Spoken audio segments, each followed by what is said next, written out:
Chinese universities are ranked number one in R&D, advancing the nation, pushing the boundaries of science and technology.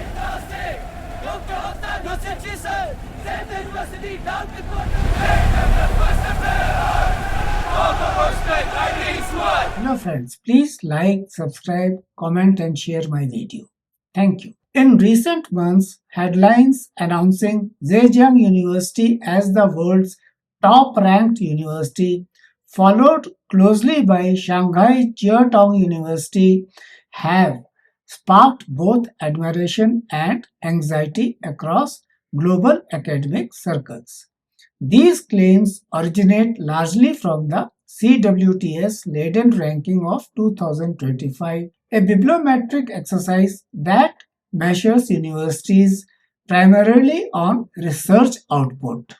The volume of publications, citations, and the proportion of papers among the world's top 10% most cited. By this yardstick, 7 to 8 Chinese universities dominate the global top 10, with Harvard University relegated to third place. While such rankings do not offer a holistic assessment of teaching quality, campus life, or humanities scholarship, areas emphasized by broader rankings such as QS, Times Higher Education, or the academic ranking of world universities, they do signal a profound shift in the global research landscape. Claims that China occupies 19 or 20 of the top 25 positions may be exaggerated, but the broader trend is indisputable. China has emerged as the world's leading producer of high impact scientific research. This phenomenon invites a deeper question, particularly for India. How did China achieve this transformation so rapidly, and why has India, despite comparable population size, civilizational depth, and talent, lagged behind? China's rise in global research rankings is not accidental, nor is it solely the result of cultural traits such as discipline or respect for education. Rather, it is the outcome of deliberate, centralized state intervention executed with long term clarity and political will. Political will is essential. Beginning in the 1990s, the Chinese government launched a series of targeted initiatives to build globally competitive universities. Project 211 focused on strengthening approximately 100 universities for the 21st century, while Project 985 concentrated massive resources on an elite subset, including Peking University and Tsinghua University. These were not symbolic programs. They involved sustained funding for laboratories, faculty salaries, international collaborations, and infrastructure. This approach culminated in the Double First Class initiative, which aimed not merely to build world class universities but also world class disciplines. The emphasis was unapologetically utilitarian, that is, science, engineering, medicine, artificial intelligence, quantum physics, materials science, and space technology. These are the fields which aligned with national strategic goals. By 2025, China's research and development expenditure reached approximately 2.8% of its GDP, which surpassed the OECD average and dwarfed India's spending. Equally important was how the money was used. Faculty were incentivized, sometimes aggressively, to publish in high impact international journals, predominantly in English. Promotions, bonuses, and institutional prestige were tightly linked to bibliometric outcomes. Talent recruitment formed another pillar. Programs such as the Thousand Talents Plan lured Chinese original scholars and foreign researchers back to China with competitive salaries, modern labs, housing benefits, and political backing. Former MIT President Raphael Reif observed that the quantity and quality of Chinese research papers were outstanding and increasingly dwarfing US output, a striking admission from a leader of America's premier technological institution. China's higher education success cannot be separated from its pre-university pipeline. The Gaokao, one of the world's most competitive examinations, channels the country's brightest students into elite universities. While often criticized for stress and rigidity, the Gaokao ensures that top institutions consistently receive high-performing students with strong foundations in mathematics and science. Culturally, Confucian traditions reinforce respect for scholarship, hierarchy, and collective achievement. Academic success is not merely an individual aspiration, but a familial and societal duty. In the Chinese political context, this cultural capital is harnessed by the state to serve national objectives. Crucially, academic freedom is constrained, particularly in the social sciences and humanities. However, in STEM fields, the backbone of global rankings, this constraint has had limited impact on productivity. In fact, the authoritarian system allows the Chinese state to prioritize outcomes over process, efficiency over debate, and coordination over autonomy.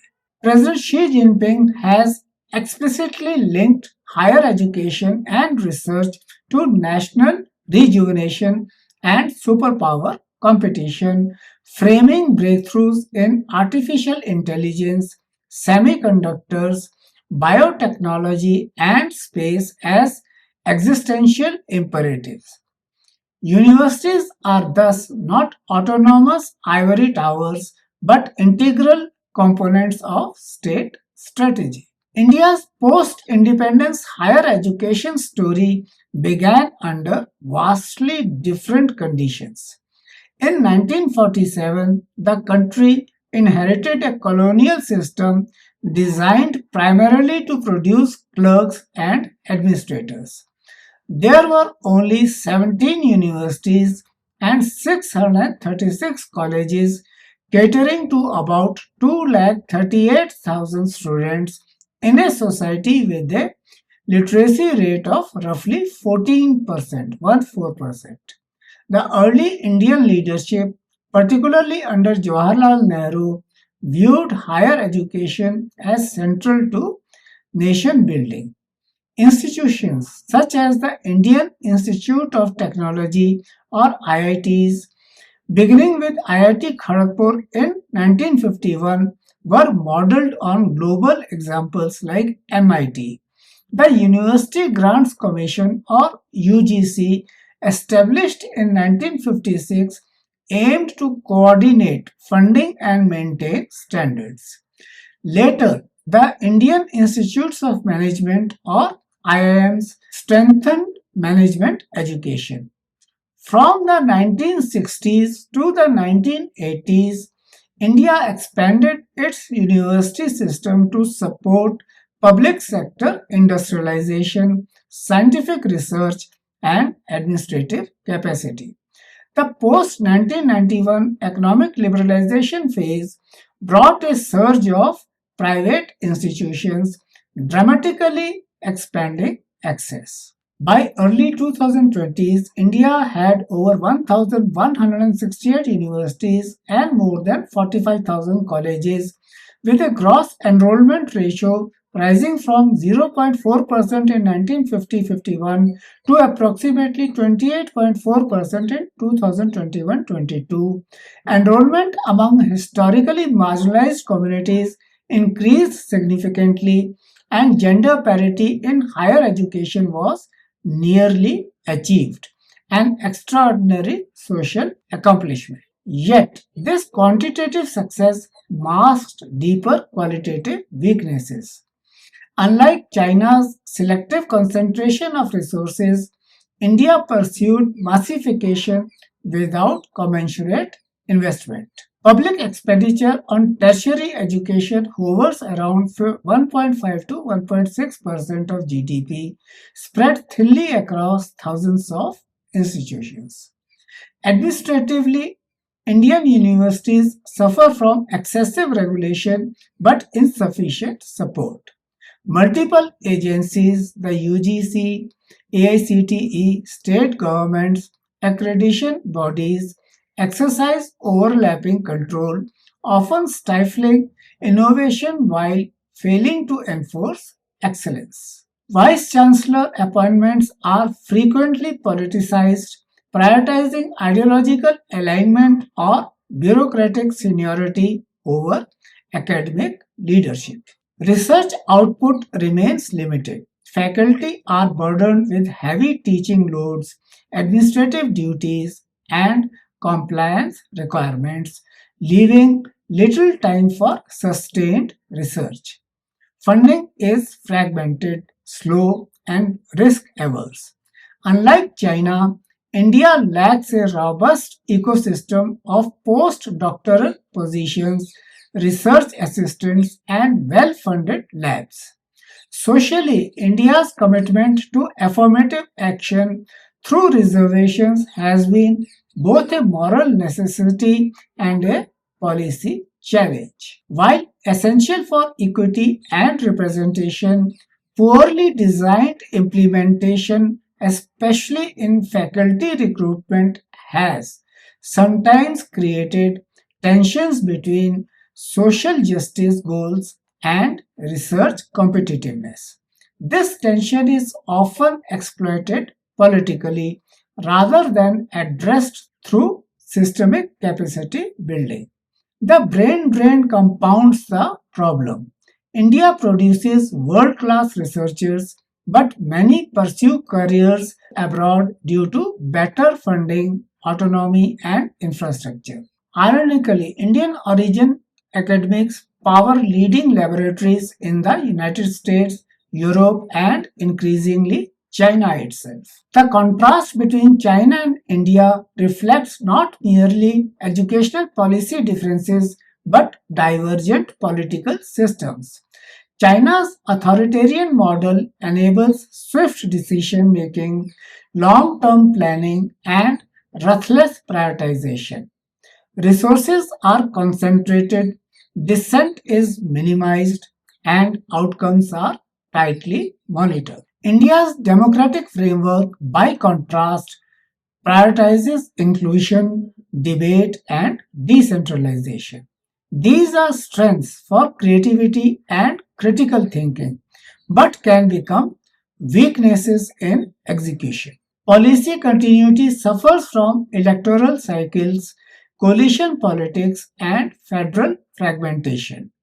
Universities become arenas for ideological contestation rather than protected spaces for knowledge creation. Where China treats universities as strategic assets, India often treats them as administrative units or political battlegrounds. Where China rewards performance relentlessly, India often equalizes outcomes regardless of merit or productivity. Recognizing these shortcomings, India unveiled the National Education Policy 2020, the most ambitious reform effort in decades.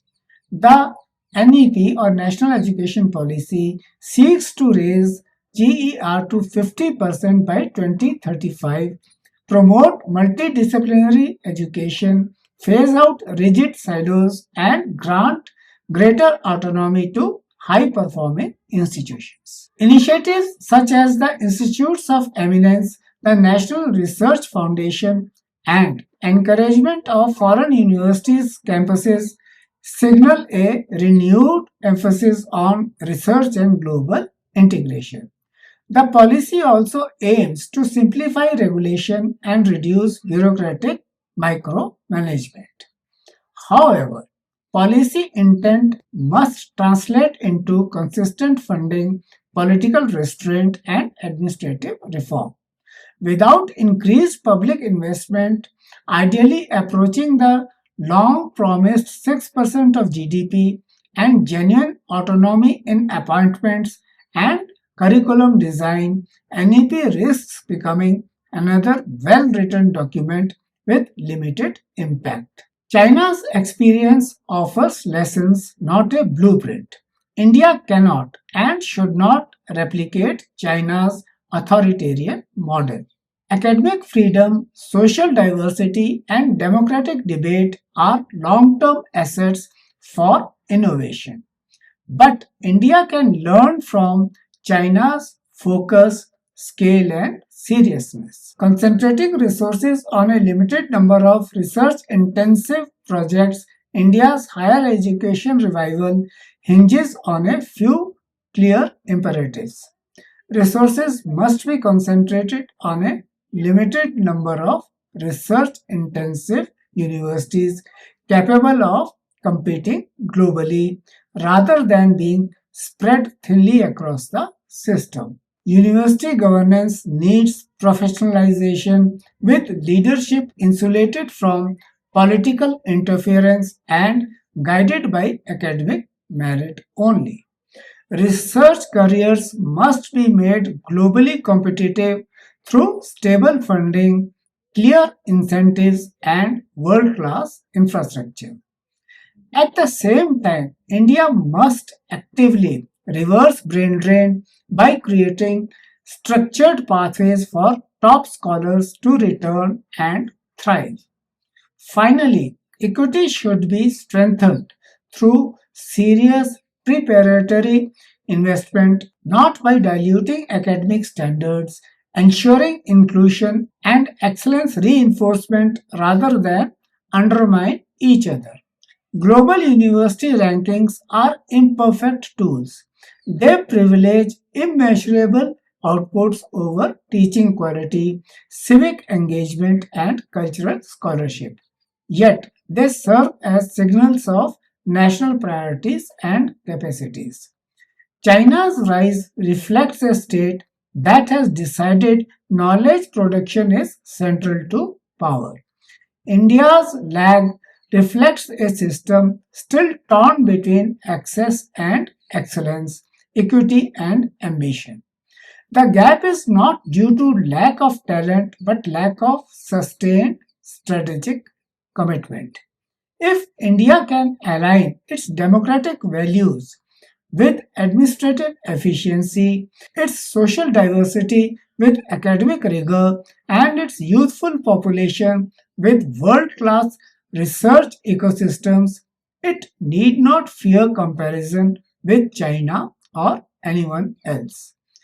Ultimately, the true purpose of universities is not rankings but knowledge that advances society.